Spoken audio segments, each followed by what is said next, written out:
Working with floppy drives.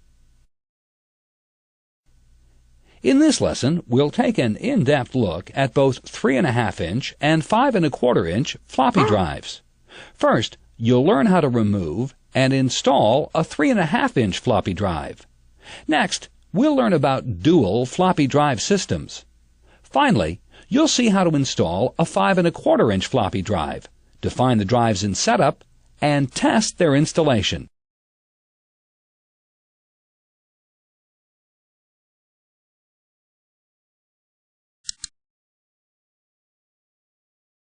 Psst. Come on, you guys. Let's make a break for it. Okay. Brian and Mike are working in the shop when the phone rings. Brian answers and finds that the call is from Kurt von Brotman, the owner of a local bakery and one of Sparky's regular customers.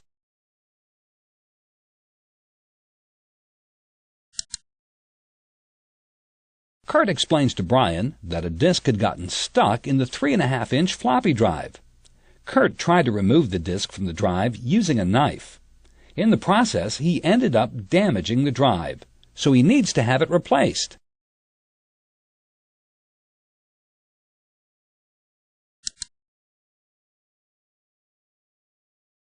Kurt also tells Brian that he wants to be able to share some of his recipes with a colleague who only has a 5.25-inch floppy drive.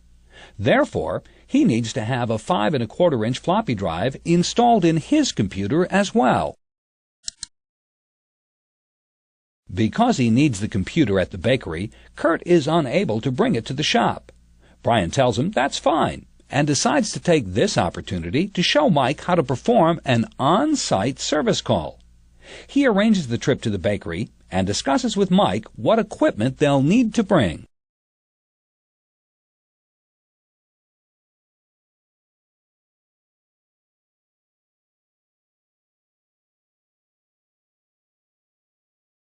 Click Next to continue.